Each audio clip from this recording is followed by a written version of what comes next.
La Pascua ya estaba cerca, cuando el Señor Jesucristo dijo a sus discípulos: «Saben que dentro de 2 días es la Pascua, y el Hijo del Hombre será entregado para ser crucificado».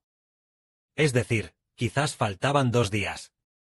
2 días para la Pascua, y dijo que el día de la Pascua el Señor sería entregado para ser crucificado. En ese momento, los principales sacerdotes y los ancianos del pueblo ya se habían reunido, en aquel entonces, en el patio del sumo sacerdote Caifás.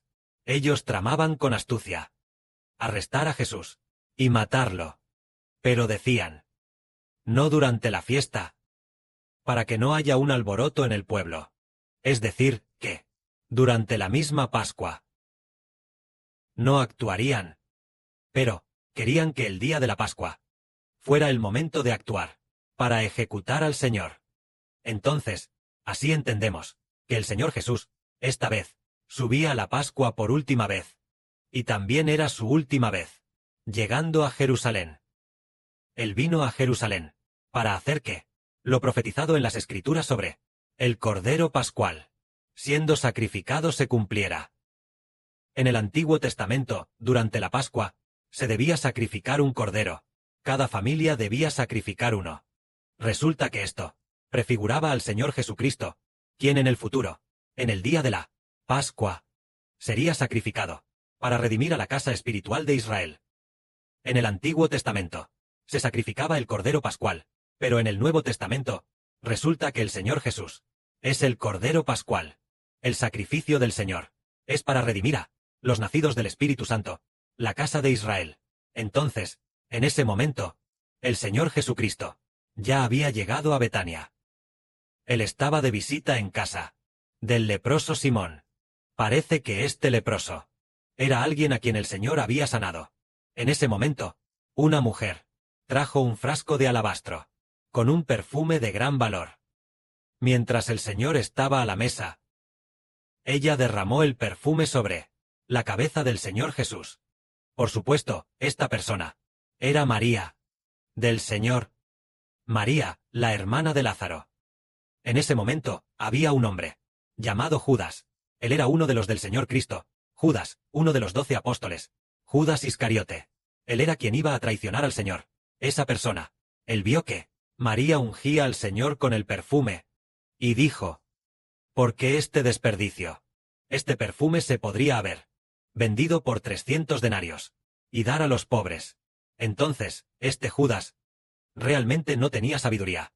Por supuesto, él amaba el dinero, y por su codicia de esos 300 denarios, se enojó mucho.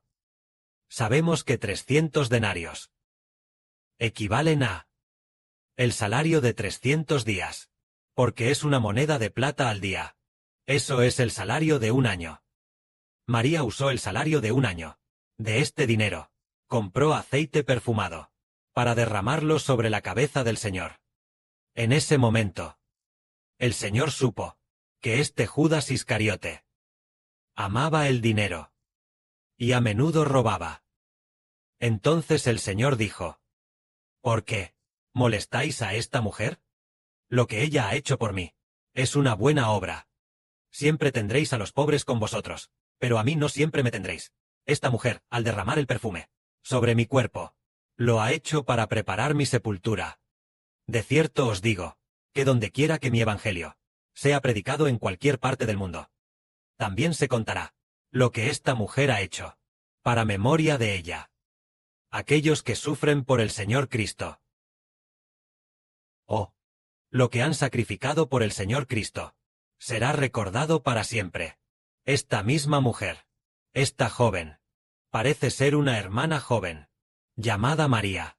Esta hermana ungió al Señor con aceite perfumado, y el Señor dijo: «Donde quiera que mi evangelio sea predicado, en cualquier parte del mundo, se hablará de esta mujer, y de lo que hizo para memoria de ella».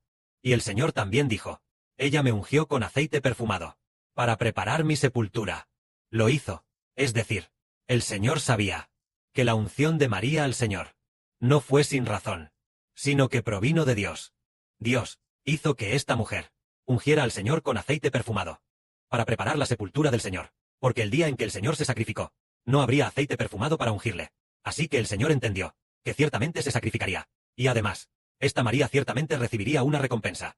Su historia está registrada en la Biblia, para recordar lo que hizo. Así que nosotros, como hijos hoy, sí, trabajamos duro por el Evangelio.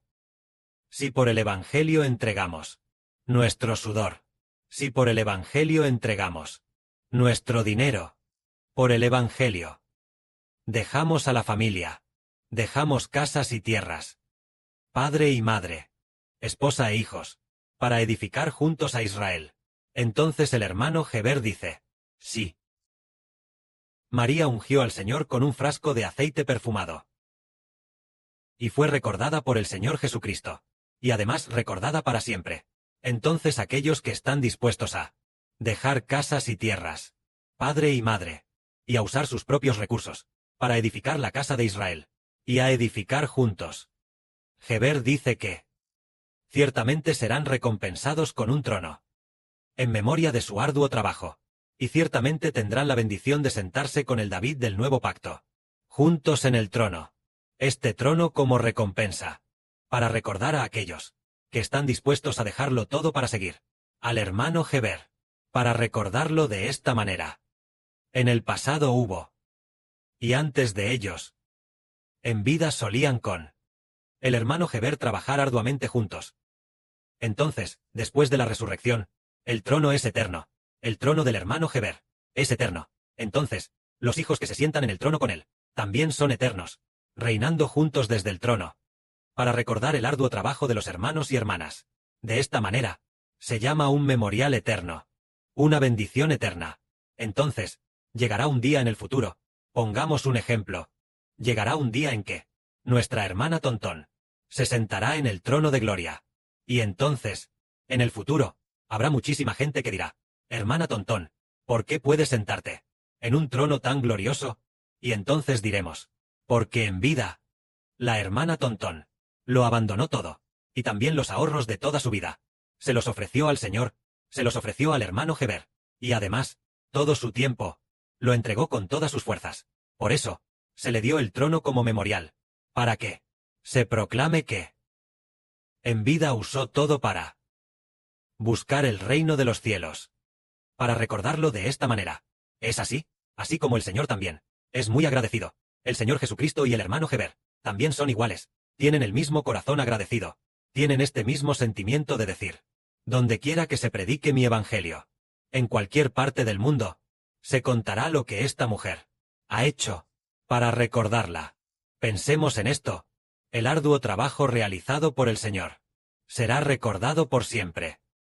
Pero, el arduo trabajo realizado, si no es por el Señor, ni por el Hijo del Señor, ni por el Padre Celestial, entonces ese arduo trabajo realizado podría resultar en vano. Pongamos un ejemplo. Por ejemplo, un jefe muy rico. Él dio mucho dinero, donándolo a la sociedad, financió escuelas primarias de la esperanza, y también financió zonas montañosas pobres, y también hizo muchas buenas obras. Pero, él no, para las cosas de Cristo el Señor, hizo ninguna buena obra. Ni para las cosas del Padre Celestial, del hermano Heber, hizo ninguna buena obra.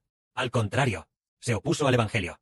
Entonces Heber dice, aunque él dio mucho, pero no dio por ninguna sola cosa por el Señor, y por el Evangelio del Señor, entonces sus buenas obras nunca serán recordadas, porque las buenas obras que hizo no fueron hechas por el reino de los cielos. Esto fue solo hecho por las cosas del mundo. Por eso sus buenas obras no serán recordadas por el Padre Celestial y el Señor, pero sí, es por los asuntos del Padre y del Señor. Incluso si se hace un pequeño esfuerzo, seguramente se recibirá una recompensa. De esta manera, nuestros hermanos y hermanas inteligentes deben esforzarse por el Padre Celestial y el Señor, y por los asuntos del hermano Heber. Entonces habrá una gran recompensa. En este momento,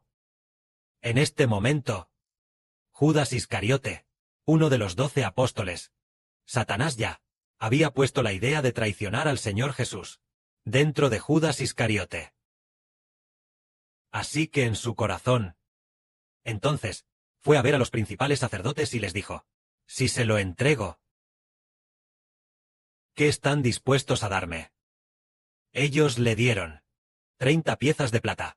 Desde ese momento, Judas Iscariote buscaba una oportunidad para entregarles al Señor Jesús. Entonces, ¿por qué? Satanás entró en el corazón de Judas Iscariote y no entró en los otros apóstoles. Es por una razón. Judas Iscariote era injusto.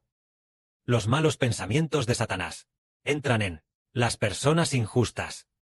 Si una persona a menudo actúa con injusticia, sin darse cuenta podría ser usada por el diablo. Eso es como Judas Iscariote, quien a menudo robaba. Así que Satanás usó a Judas Iscariote para traicionar al Señor. Entonces decimos que en lo que hacemos, debemos siempre hacer lo que es justo. Si por descuido hacemos a menudo lo injusto, sin darnos cuenta seremos usados por Satanás, y al final puede ser irreversible. Por eso, se nos dice que hagamos lo justo, que persistamos en hacer lo justo. Porque la Biblia dice: el que es justo, que siga siendo justo. El que hace el mal, que siga haciendo el mal. Si uno hace lo justo, entonces seguirá haciendo lo justo. El que hace el mal, es probable que siga haciendo el mal, y no pueda regresar. Y al final es posible que sea tomado cautivo por Satanás. Al igual que Judas Iscariote. En este momento, ya era el día siguiente. Mañana sería la Pascua. Así que, por ejemplo, mañana es la Pascua, y hoy es el día de sacrificar el Cordero Pascual. Esta noche, al oscurecer, se sacrificará el Cordero Pascual, porque mañana es la Pascua. Entonces, estaba a punto de llegar el momento de sacrificar el Cordero Pascual. Al oscurecer se sacrificaría. En ese momento, el Señor Jesucristo envió a 2 discípulos, Pedro y Juan, y les dijo: vayan y preparen para nosotros la cena de la Pascua. En ese momento, los discípulos dijeron: ¿dónde quieres que la preparemos? El Señor les dijo que fueran a cierto lugar. Y entonces, un hombre que lleva una vasija de agua saldrá a su encuentro. Síganlo. Y en la casa en que entren ustedes también. Al dueño de la casa, díganle al dueño de la casa: el maestro dice: ¿dónde está la habitación donde yo con mis discípulos hemos de comer la cena de Pascua? El Señor dijo: Él les mostrará un gran aposento alto. Preparen allí para la Pascua. Antes del sacrificio del Señor Cristo, los discípulos prepararon la cena de Pascua. En cuanto al Señor, cada año en la Pascua, Él participaba. Pero ahora, entendemos que nuestra Pascua actual no es para conmemorar que Dios mató a los primogénitos de Egipto. No es para conmemorar eso. Eso era para el pueblo del Antiguo Testamento, para el pueblo del Israel del Medio Oriente. Nosotros somos el Israel del Nuevo Testamento. Debemos conmemorar que Dios, a través del Señor Cristo, nos redimió mediante la crucifixión. Lo que conmemoramos no es que el Padre Celestial una vez matara a los primogénitos de Egipto y los reemplazara con el Cordero Pascual. Para los antiguos israelitas, lo que conmemoramos no es esto.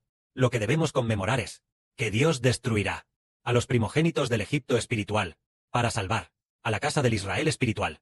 Es para conmemorar que el Señor Jesucristo, después de ser crucificado, Dios salvó al Israel espiritual y destruyó a los egipcios espirituales. Es conmemorar que el Padre Celestial, a través de su Hijo, nos salvó. Así que cada vez que conmemoramos al Señor Jesucristo, en su sacrificio, por causa del Señor, damos gracias al Padre Celestial, por no haber destruido al Israel espiritual, sino por salvar al Israel espiritual, sino que el Padre Celestial destruirá al Egipto espiritual, es decir, destruirá a los primogénitos de todas las naciones, pero salvó a los primogénitos de la casa de Israel. Que la gloria sea para el Padre y el Señor. Amén.